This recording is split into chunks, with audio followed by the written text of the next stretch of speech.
So hello viewers. सो आज का ये जो लेक्चर है ये हमारा रिलेटेड रहेगा कि अगर आप कनाडा में हैं एंड कनाडा में अगर आप एक ऊबर ड्राइवर हैं तो उस पर्टिकुलर सिचुएशन में किस तरह से आप अपने रिटर्न को फाइल कर सकते हैं। सबसे पहले तो आपको जो नॉलेज रहना चाहिए वो ये है कि इसकी जो गवर्निंग बॉडी है वो CRA है, कैनेडियन रेवेन्यू एजेंसी। और इसमें आज के इस लेक्चर में हम ये सीखेंगे कि किस तरह से टर्बो टैक्स जो इंट्यूट की तरफ से एस्टैब्लिश्ड है तो उसकी हेल्प से हम किस तरह से instead of directly putting in the details in CRA portal and all that, तो हम सारी डिटेल्स किस में डालेंगे, टर्बोटेक्स सॉफ्टवेयर के थ्रू हम ये प्रोसेस सीखेंगे कि किस तरह से आपने अपने रिटर्न को फाइल करना है। इसके अलावा ये जो आज का लेक्चर है ये सिर्फ और सिर्फ प्रैक्टिकल ओरिएंटेड लेक्चर रहेगा कि किस तरह से एक्चुअल में आपको जो अपना प्रोसेस जो है वो स्टार्ट से फिनिश तक किस तरह से करना है। अगर इसके विद रिस्पेक्ट टू आपको थ्योरेटिकल नॉलेज पहले ये चाहिए कि अगर हम बात करें ऊबर ड्राइवर्स जो कि कनाडा के अंदर हैं तो वो जो है किस तरह से अपना थ्योरेटिकल नॉलेज इसके विद रिस्पेक्ट टू प्रोक्योर कर सकते हैं कि उनके ऊपर क्या डिडक्शंस हैं, क्या सारी चीजें हैं। तो जो है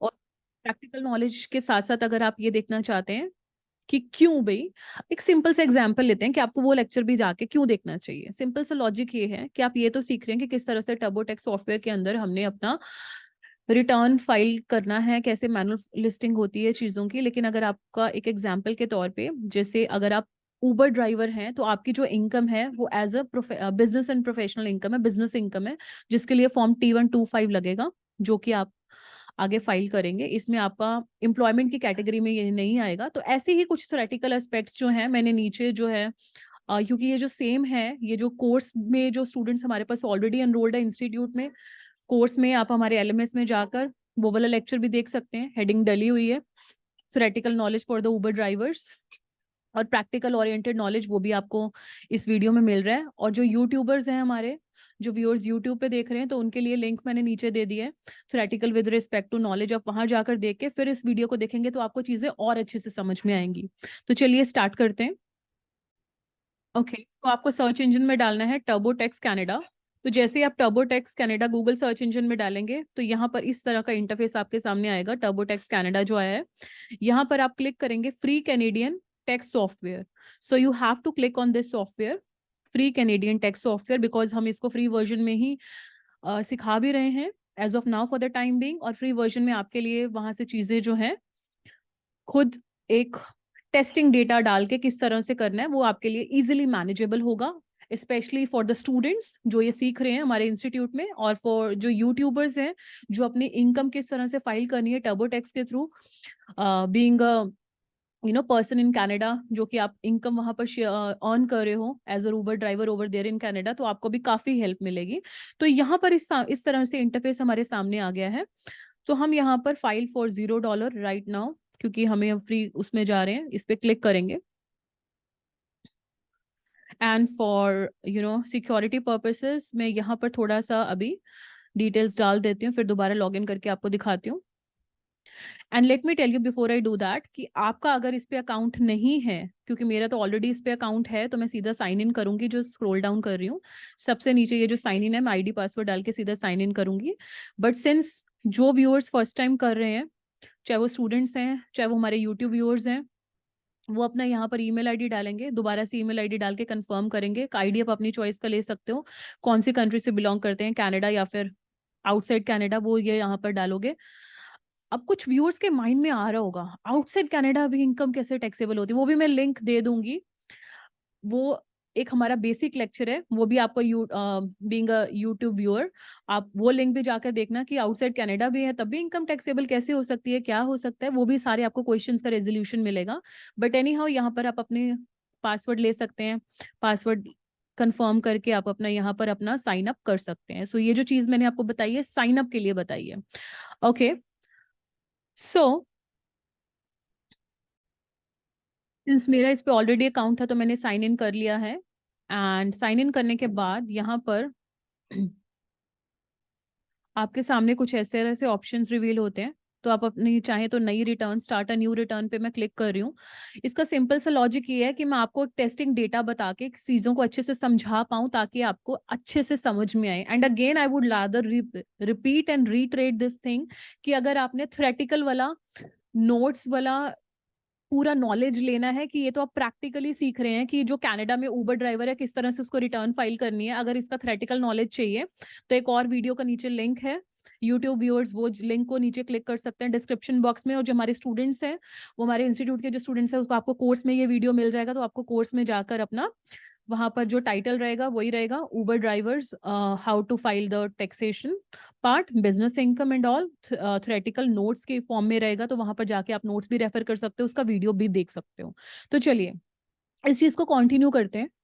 सो लेट्स गो पे क्लिक करेंगे। अब वो यहाँ से आपसे क्वेश्चन पूछेंगे कि आपको किस तरह से, which of this applied to you in 2022, ठीक है। तो अकॉर्डिंगली आपको इसमें आंसर करना है। तो आपके ऊपर जो जो सारे अप्लाई होते हैं वो आप कर दोगे। सपोज जैसे कि गिवन सिचुएशन में उबर ड्राइवर है, सेल्फ एम्प्लॉयड है, उबर पार्टनर तो है वो, बस सेल्फ एम्प्लॉयड है, वहां पर उसका कुछ एक कमीशन का पार्ट कट के उबर कंपनी को बाकी सारा वो खुद ही अपना एज एन इंडिपेंडेंट कॉन्ट्रैक्टर काम कर रहे हैं, तो सेल्फ एम्प्लॉयड इनकम में जाएगा, एम्प्लॉयमेंट इनकम में नहीं जाएगा। Point to be noted guys whoever is watching this video, कि ये आपका जो उबर ड्राइवर की कनाडा में जो इनकम होती है वो बिजनेस इनकम होती है। फॉर्म 2125 इसमें यूज होगा। आपको सेल्फ एम्प्लॉयड आपने यहाँ पर क्लिक कर लेना है। इसके अलावा अगर आपके कुछ भी और एक्सपेंसेस हैं, आपके कुछ भी और एम्प्लॉयमेंट इनकम है, या अगर आप वहाँ पर एज अ स्टूडेंट हो तो यहाँ पर स्टूडेंट के जो भी एक्सपेंसेस हैं या ट्यूशन ग्रांट्स है, इसको क्लिक कर सकते हो। आप अगर वहाँ पर कोई आपका हाउस है तो यहाँ पर क्लिक कर सकते हो। रेंटल प्रॉपर्टी अगर आपकी खुद की है, स्टॉक में डील करते हो तो इसको टिक कर सकते हो, है ना। आउटसाइड कनाडा भी इनकम अर्न कर रहे हो लेकिन आप कनाडा के रेजिडेंट हो तो वर्ल्ड वाइड इनकम के ऊपर टैक्स लगेगा, तो इसको भी टिक कर सकते हो। तो आपके ऊपर जो से सारे ये एप्लीकेबल है तो आप टिक कर सकते हो। जॉब है तो T4 भी क्लिक हो जाएगा। हो सकता है आप कुछ टाइम जॉब भी करते हो apart from your own independent contractorship of working with Uber company, तो आप रेलिवेंट सारी चीजों को टिक करेंगे। अगर आपको कोई इंटरेस्ट हो डिविडेंड है तो उसको भी टिक कर दोगे। तो इस तरह से जो जो चीजें आपके ऊपर एप्लीकेबल हो रही हैं आप उनको टिक करेंगे और आगे बढ़ेंगे। अब हम स्क्रॉल डाउन करते हैं और कंटिन्यू करते हैं। Let's click on this continue button. Okay, do you need any help in doing your taxes? I can do on my own. Let's continue.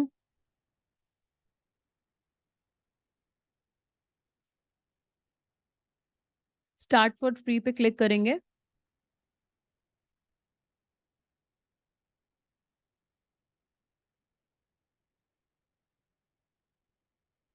Okay, how did you do your taxes last year? कि आपने online ही करा था या manually download करके software में करा था या किसी प्रोफेशनल की हेल्प ली थी? सो अगर आपने ऑनलाइन करा था लास्ट ईयर सेम तो टर्बो टैक्स ऑनलाइन क्लिक कर दें। इतना रेलिवेंट क्वेश्चन नहीं है तो आगे बढ़ते हैं। हमने जैसे कि ये पूछ रहे हैं कि कैसे आपने वो करा है, टर्बो टैक्स की हेल्प से करा है, हम उसको ही लास्ट ईयर का वही क्लिक कर रहे हैं।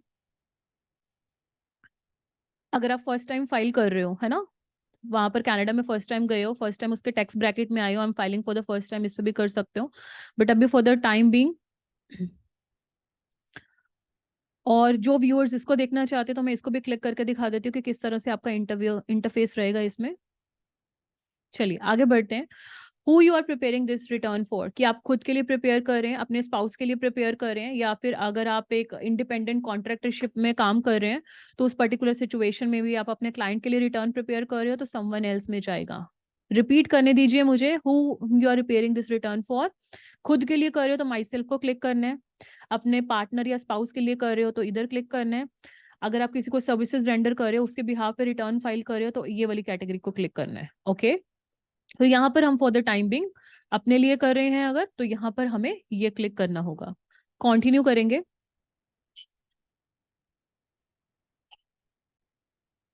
आपको मेंशन करना है अपना name, first name, middle name, last name.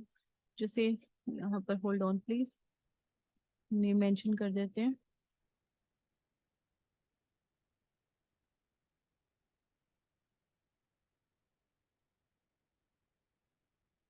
Continue, last name का, मिडिल नेम इफ एनी, जो भी आपका फुल नेम है मेक श्योर आप, क्योंकि जब आप एक्चुअल में क्या होता है कि जब आप रिटर्न की फाइलिंग करते हैं तो आपका सारा डेटा सीआरए, वहां पर एक ऑप्शन आता है कि आपको सीआरए में उधर कनेक्ट करना है टर्बोटेक्स से, तो मेक श्योर आपकी जो सारी डिटेल्स होनी चाहिए वो सारी करेक्ट होनी चाहिए। कंप्लीट होनी चाहिए, एक्यूरेट होनी चाहिए, और जो आपकी पर्सनल इंफॉर्मेशन भी है वो भी करेक्ट होनी चाहिए। कंटिन्यू करते हैं। Saving your information, let's proceed towards the next step. Okay, उसके बाद आपको अपना मैरिटल स्टेटस यहाँ पर बताना। अगर आप सिंगल हैं तो सिंगल, मैरिड है तो मैरिड, जो भी आपका, डिवोर्स्ड है तो डिवोर्स्ड। ये क्यों पूछता है आपसे, इसका लॉजिक आप बताओगे। इसके ऊपर भी मैं एक अवेयरनेस वीडियो बनाऊंगी। बेसिकली जो डिडक्शंस होती हैं वो वेरी करती हैं सिंगल के केस में, एंड या फिर अगर आप जैसे डिवोर्स्ड हो तो डिफरेंट क्रेडिट्स होते हैं, डिफरेंट क्लेम्स वगैरह होते हैं। तो टैक्सेशन जो है जितना सिंपल दिखता है थोड़ा बहुत कॉम्प्लेक्स भी है, इसीलिए आपसे वो आपका हर स्टेटस पूछते हैं अकॉर्डिंगली, क्योंकि आपके डिडक्शंस और क्लेम डिफाइन होते हैं। सो यहाँ पर मैं भी for the time Bing single करती हूँ। अगर आप मैरिड हैं, मैरिड डालो। तो ये हम सिर्फ टेस्टिंग डेटा पर्पस के लिए सिखा रहे हैं आपको। चलिए, क्या आपका मैरिटल स्टेटस चेंज तो नहीं हुआ, मैरिड से अनमैरिड या अनमैरिड से मैरिड, या फिर कुछ ऐसा डिवोर्स तो नहीं हुआ, जो भी आपका स्टेटस है यहाँ पर उसमें अगर कोई चेंज आया है लास्ट ईयर तो यहाँ पर आप यस करोगे, अदरवाइज नो करोगे। Let's continue. Where did you live on December 31, 2022? अब यहाँ पर इन नहीं है, ऑन है। एग्जैक्टली आप इस डेट को कहाँ रिजाइड कर रहे थे। वो time if I am non resident और left Canada during the tax year, तो उसमें नंबर ऑफ डेज वगैरह की डिटेल्स वो आगे पूछेगा, हम आगे बढ़ेंगे। वो आपसे ये पूछ रहा है कि 31 दिसंबर 2022, अगर आप 2022 ईयर की बात कर रहे हैं, अगर सपोज आप नेक्स्ट ईयर जब वो कुछ व्यूअर्स तब वीडियो देख रहे होंगे 23 के लिए, कि रिटर्न 24 में कर रहे हैं, तो यानी कि 31 दिसंबर 2023। तो अभी के लिए हम 2022 ईयर की बात कर रहे हैं। तो December 31, 2022 को आप कहाँ रह रहे थे, प्रोविंस। सपोज यहाँ पर मैं ओंटारियो लिखती हूँ। ये आपको पता है क्यों पूछते हैं, इसका लॉजिक। अब आपके माइंड में क्वेश्चन आना चाहिए, मैम ये क्यों पूछते हैं, क्योंकि अगर आप बात करें क्यूबेक सिटी की, तो उधर जो है प्रोविजन थोड़े बहुत डिफरेंट है, बाकी रेस्ट ऑफ द कनाडा में वो डिफरेंट उसमें सिनेरियो में आ जाते हैं, इसलिए वो कुछ प्रोविंशियल, जैसे हमारी प्रोविंसेस हैं, सेस्केचुअन है, मैनिटोबा है, आपसे सारी, इसलिए कुछ स्टेट स्पेसिफिक भी कुछ चीजें होती हैं टैक्सेशन में। तो इसीलिए वो आपसे ये चीज पूछते हैं, ताकि वो अकॉर्डिंगली सॉफ्टवेयर उन सारी चीजों को पिक करे। Okay, did you move from another province? क्या आपने एक सिटी से, एक प्रोविंस से या दूसरी प्रोविंस में शिफ्ट हुए हैं, या एक टेरिटरी से दूसरी टेरिटरी में शिफ्ट हुए हैं? अगर है तो आप यस करोगे, और यहाँ पर फिर आप डेट वगैरह भी मेंशन करोगे। और अगर आपने पिछले साल में जहां रह रहे थे कनाडा में वहीं रह रहे हो, कहीं भी और आपने अपना सिटी चेंज नहीं किया, प्रोविंस चेंज नहीं किया, तो आप इसको नो कर देंगे। Continue. Did you move to Canada और move away from Canada in 2022? इसका क्या मतलब है कि क्या आप 2022 में ही कनाडा आए थे, या फिर 2022 में कनाडा में कुछ टाइम के लिए कनाडा से बाहर गए थे। अगर ऐसा कुछ भी नहीं है तो आप नो करोगे, और अगर ऐसा कुछ है तो आप यस करोगे। एक एग्जांपल लेते हैं, आप स्टूडेंट वीजा पे कनाडा में आए थे 2022 में, तो यहाँ पर तब भी यस करोगे। या अगर आप ऑलरेडी 2 साल से स्टूडेंट वीजा पे हो कनाडा में, या किसी भी और वीजा में हो, अभी परमानेंट रेजिडेंट नहीं हो कनाडा के, तो उस पर्टिकुलर सिचुएशन में, या अगर परमानेंट रेजिडेंट हो भी कनाडा से बाहर गए हो, तो अकॉर्डिंगली फिर आपको यहाँ पर यस करना है। और अगर आप जैसे यस करेंगे कि हम कनाडा में इस साल आए थे, या इस साल बाहर गए हैं पिछले साल में, तो कंटिन्यू करके वो आपसे फर्दर क्वेश्चंस पूछेगा। Did you move to Canada in 2022 और did you end your Canadian residency in 2022? क्या आप 2022 में कनाडा में अगर आए थे तो यस करोगे, और किस टाइम पे आए वो डेट भी पूछ रहा है, और अगर ऐसा नहीं है तो आप नो मार्क कर देंगे। Did you end your Canadian residency in 2022? और अगर ये है कि आपके कनाडा के रेजिडेंट अब नहीं हो, तो यहाँ पर यस करके आपने कब वहां से गए वो चीज मेंशन करोगे, डेट। और अगर ऐसा नहीं है, आप स्टिल अभी कनाडा में आप रेजिडेंशियल स्टेटस पे अभी भी हैं, तो यहाँ पर नो कर दो पिछले साल की जो आपसे वो डिटेल पूछ रहा है। आगे बढ़ते हैं। For the part of the year you are not a resident of Canada. अब यहाँ पर ना एक डबल टैक्सेशन अवॉइडेंस अग्रीमेंट का कॉन्सेप्ट आता है। एक second. Double taxation avoidance agreement ये है कि जैसे कि आप, एक एग्जांपल से समझाती हूँ, प्रैक्टिकली ये बॉक्स भरना बहुत इजी है, वो चलता रहेगा। इंटरेस्टिंग से एग्जांपल लेते हैं, जैसे कि एक सिंगर है कनाडा का, कनाडा का रेजिडेंट है, कनाडा में इनकम अर्न कर रहा है, उसकी इनकम के ऊपर टैक्स लग रहा है, बट उसका एक कॉन्सेप्ट इंडिया में है, इंडिया में 2020 लास्ट ईयर उसका एक concept, let's say in the given situation 2022 में इंडिया में था लास्ट ईयर, ठीक है। तो अब उसको जब इंडिया में आएगा तो सोर्स ऑफ इनकम इंडिया हो गया, तो इंडियन गवर्नमेंट तो टैक्स ले लेगी, और कैनेडियन गवर्नमेंट कहेगी कि हमें भी टैक्स दो, आप यहाँ के रेजिडेंट हो। तो क्या डबल डबल टैक्स से नहीं लग गया? यस। तो इसके विद रिस्पेक्ट टू रिलीफ मिलती है एक इंडिविजुअल को, जिसको टैक्स ट्रीटी का भी नाम दिया जाता है, डबल टैक्सेशन अवॉइडेंस अग्रीमेंट। ऐसा क्यों है? सिंपल सा एक लॉजिक बताती हूँ। अगर आप कनाडा के रेजिडेंट हो ना, तो आपको वर्ल्ड वाइड इनकम के ऊपर टैक्स देना है। अगर आप कनाडा के रेजिडेंट हो तो आपको वर्ल्ड वाइड इनकम पे टैक्स देना है। वर्ल्ड वाइड इनकम का मतलब चाहे कनाडा में अर्न करी, चाहे किसी भी और वर्ल्ड के कॉर्नर में, इंडिया में, ब्राजील में, अमेरिका में, कहीं भी और अर्न करी, तो अगर आप कनाडा के रेजिडेंट हो तो वर्ल्ड वाइड इनकम के ऊपर टैक्स दो, कहीं भी कमाई हो, हार्डली मेक्स एनी डिफरेंस। लेकिन अगर आप नॉन रेजिडेंट हैं कनाडा के, यानी कि आप वहां के नॉन रेजिडेंट है, अभी अभी आपको वहां के परमानेंट रेजिडेंसी नहीं मिली है, या स्टिपुलेटेड नंबर ऑफ डेज का जो criteria whatsoever the immigration laws are, तो उस पर्टिकुलर सिचुएशन में आप नॉन रेजिडेंट हो अभी भी, तो आपके ऊपर, क्या आपको फिर भी वर्ल्ड वाइड इनकम के ऊपर टैक्स देना है? The answer is no. आपको सिर्फ और सिर्फ उसी इनकम के ऊपर टैक्स देना है जो आपने कनाडा के अंदर कमाई है। ओके। एंड इसमें मैं एक और चीज आपको बताना चाहती हूँ। अब यहाँ पर ये डिटेल्स क्यों पूछ रहे हैं कि, अब देखो हमने वो वाले कॉलम में क्या बोला था कि यस हम कनाडा में कुछ टाइम के लिए पिछले साल ही कनाडा शिफ्ट हुए हैं, या कुछ दिनों के लिए कनाडा से बाहर गए थे। तो कुछ दिन के लिए कनाडा से बाहर गए थे तो कैनेडियन गवर्नमेंट को भी इंफॉर्मेशन चाहिए, इंफॉर्मेशन चाहिए। वो क्या कह रहे हैं भाई, कनाडा में जितने सोर्सेज के थ्रू इनकम अर्न करी थी वो भी बताओ, और अगर जब कनाडा से बाहर गए थे तो फॉरेन सोर्सेज हैं अगर आपके इनकम, सपोज इंडिया में गए थे, या फिर स्टूडेंट वीजा पे लास्ट ईयर कनाडा में आए, उसके पहले अगर इंडिया की कोई इनकम थी फॉरेन सोर्सेज की, तो वो भी मेंशन करो। तो इस तरह से वो आपके से पूरा डेटा लेना चाहते हैं ताकि आपका जो टैक्स की कंप्यूटेशन है वो सही आए। अब जो हम गिवन सिचुएशन में टॉपिक में बात कर रहे थे डबल टैक्सेशन अवॉइडेंस अग्रीमेंट की, तो वो यही है कि अगर आप दो दो जगह टैक्स देते हो तो एंड में आपको कुछ रिलीफ मिल जाता है, या एक कंट्री आपको एग्जाम कर देती है टैक्स से, इसी को बोला जाता है टैक्स ट्रीटी। तो आई थिंक छोटे से टॉपिक के ऊपर मैंने आपको एक ब्रीफली और कॉम्प्रिहेंसिवली कुछ तो एडिशनल नॉलेज यहाँ पर दिया है। तो चलिए आगे बढ़ते हैं। तो जैसे कि दोनों ही सिचुएशंस में, दोनों में से कोई भी एक सिचुएशन हो सकती है, आप कनाडा मूव हुए थे लास्ट ईयर, या आप कनाडा से बाहर गए थे, तो वो कह रहे हैं कि हमें ये बताओ लास्ट ईयर आपने कनाडा के अंदर क्या इनकम अर्न करी।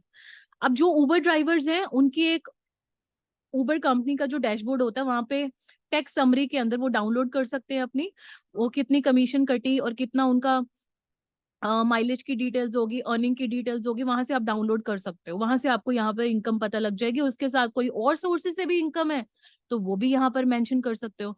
यहाँ पर जैसे कि हम मेंशन कर देते हैं $60,000 इनकम फ्रॉम कैनेडियन सोर्सेज, और फॉरेन सोर्सेज से मेंशन कर देते हैं $10,000। Okay, we use these amounts to calculate your return. It's okay if you don't have this information, because जब आप फाइल सबमिट करते हो उसके पहले भी वो पूछते हैं जस्ट दिस।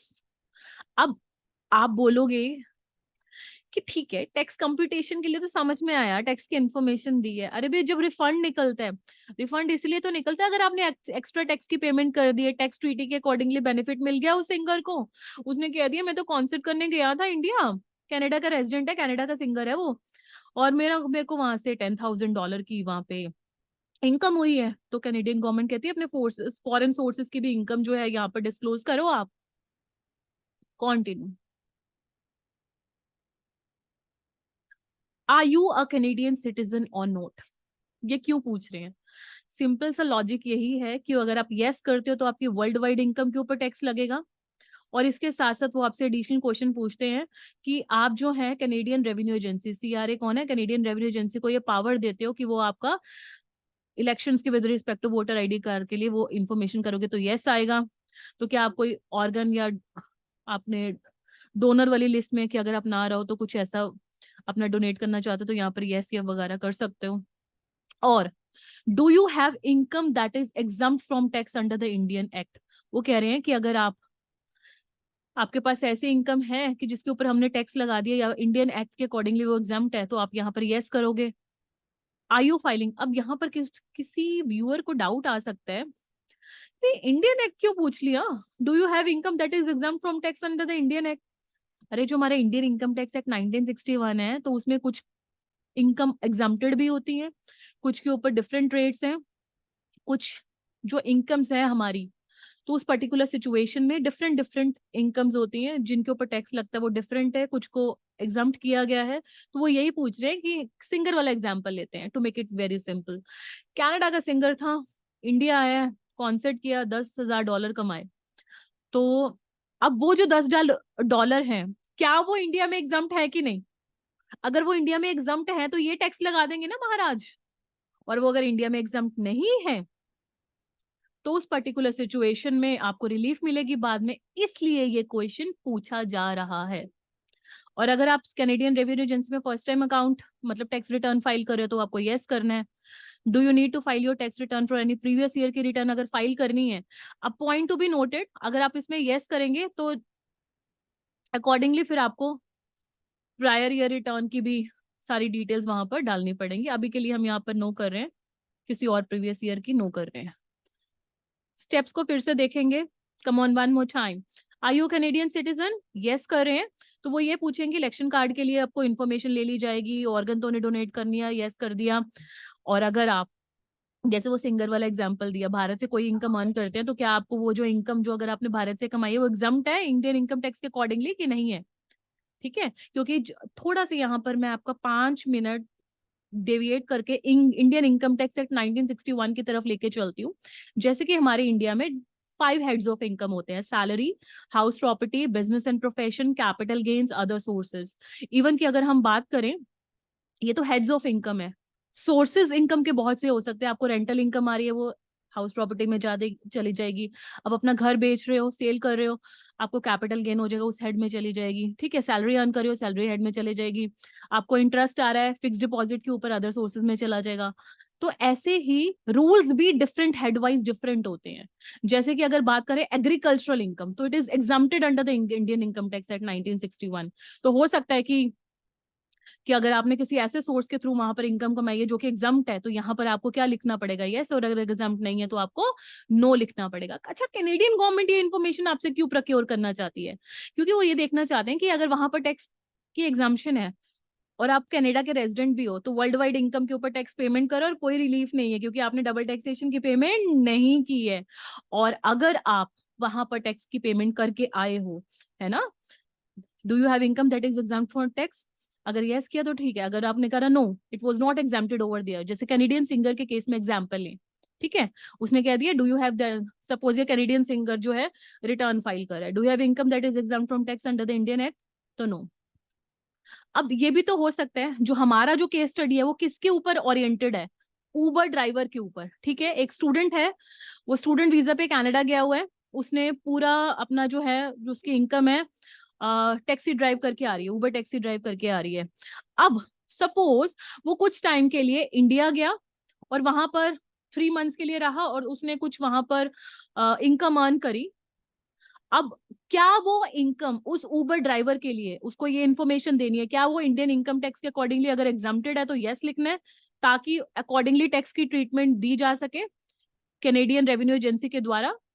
और अगर नहीं है एग्जाम्प्ट वहां पर तो उबर ड्राइवर को यहाँ पर नो करना है, जो हम गिवन केस स्टडी कर रहे हैं। ठीक है, चलिए, तो ये हमने कैनेडियन रेजिडेंट के विद रिस्पेक्ट टू अगर हमने यस किया था कि क्या आप कनाडा के रेजिडेंट हो, तो ये सारी इंफॉर्मेशन उसने पूछी थी। और अगर हम यहाँ पर नो कर देते हैं ऊपर कि we are not a Canadian resident, so no, तो वो सीधा आपसे ज्यादा क्वेश्चंस नहीं पूछेगा। उसके विद रिस्पेक्ट टू फिर हम आगे बढ़ सकते हैं, सेम वही सारे क्वेश्चंस। चलिए कंटिन्यू करते हैं। Okay, is your mailing address outside Canada? अब यहाँ पर एक चीज ध्यान रखना कि जितने भी मेलिंग एड्रेस का मतलब आपका ईमेल वाला एड्रेस नहीं है, आपका कॉरेस्पॉन्डेंस एड्रेस है, आपका घर कहाँ है, रेजिडेंशियल एड्रेस, कॉरेस्पॉन्डेंस पर्पसेस के लिए, that is refer to as mailing address. Okay, तो आपको अगर उन्होंने कुछ भेजना हो कैनेडियन रेवेन्यू एजेंसी में कुछ ऐसे है ना, तो आपको कौन से घर में वो भेजें? क्या आपका आउटसाइड कनाडा अगर है घर, अगर आप suppose being an Uber driver, जैसे हम गिवन केस स्टडी कर रहे हैं, या कोई भी, ये जरूरी नहीं है कि ये वीडियो सिर्फ उनके लिए ही कन्फाइंड और रेलिवेंट है जो उबर ड्राइवर्स हैं। जिसकी भी कनाडा के अंदर बिजनेस इनकम है, I repeat one more time, जिसकी भी कनाडा में बिजनेस इनकम है, तो उसको रिटर्न किस तरह से फाइल करनी है, तो वो हम आज के इस वीडियो में सीख रहे हैं। स्पेशली अगर हम बात करें स्टूडेंट्स की, तो उनके अपने कोर्स में जाके, हमारे इंस्टीट्यूट के पोर्टल में जाके एलएमएस में देखना है। और बाकी ये जो वीडियो है ये यूट्यूब पे भी अपलोड होगा, और इसका जो कुछ और 2-3 लिंक्स डिस्क्रिप्शन बॉक्स में आपको मिलेंगे, जो कि चीजें आपको और अच्छे से समझ में आएंगी। चलिए, नाउ ये तो सिंपल सी बात है, मेलिंग एड्रेस अगर आउटसाइड इंडिया है जहाँ पे वो कांटेक्ट करें, तो वो वाला एड्रेस डाल दो। अगर कनाडा में हो तो यहाँ पर नो करके कनाडा का एड्रेस आ जाएगा, ठीक है। तो यहाँ पर आप एड्रेस वगैरह डाल सकते हो अपना सारा, और आगे कंटिन्यू कर सकते हो। तो यहाँ पर कुछ चीजें मैंडेटरी आपको एड्रेस के लिए डालनी है, तो हम डाल देते हैं। Is your mailing address outside Canada? Yes करते हैं ताकि हम इंडिया का कोई एड्रेस डाल पाए।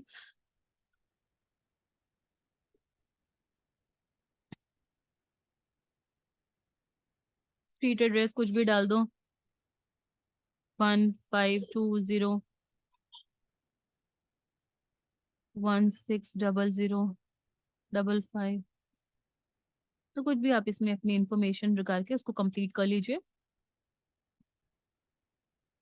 और वो आपसे ये भी पूछते हैं कि जब आपसे वो कांटेक्ट करें, आपका लैंग्वेज मोड क्या होना चाहिए, इंग्लिश या फ्रेंच, तो यहाँ पर इंग्लिश आप टिक कर सकते हो, mostly commonly accepted language.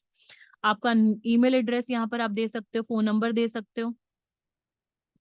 Did you change your mailing address this year? क्या आपका मेलिंग एड्रेस चेंज तो नहीं हुआ कि पहले कुछ और था, अभी आप मे बी आपका घर चेंज हो गया? तो यहाँ पर अगर आपने चेंज बताना है तो वो आपसे फिर ये बोलेंगे, you can proceed using the net file service but you must notify the CRA, और वहां पर जाके एडिट वगैरह कर सकते हो। और अगर कोई भी एड्रेस आपका घर नहीं चेंज हुआ, जो पुरानी रिटर्न में था वही है, तो यहाँ पर नो कर दीजिए।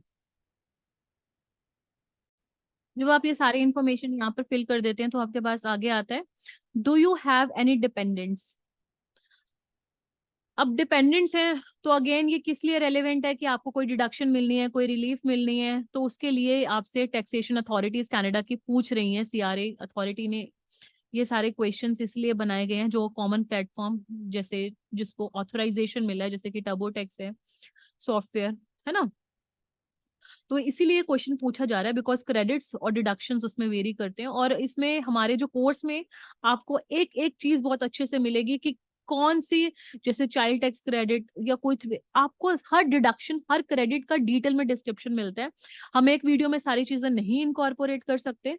सीधा उन्होंने सिंपल सा क्वेश्चन पूछा है, do you have any dependents? अगर आपके हैं जो आपके ऊपर डिपेंड करते हैं, जैसे कि आपके ओल्ड एज पेरेंट्स हैं, आपका चिल्ड्रन है, तो यहाँ पर यस कर दीजिए, अदरवाइज नो कर दीजिए। कंटिन्यू, अगर आप यस करेंगे तो फिर वो आगे डिटेल पूछेंगे कि कौन कौन है। Continue. Social insurance number, social insurance number क्या होता है मैंने इसके थ्रेटिकल वाले चैप्टर में समझाया भी है।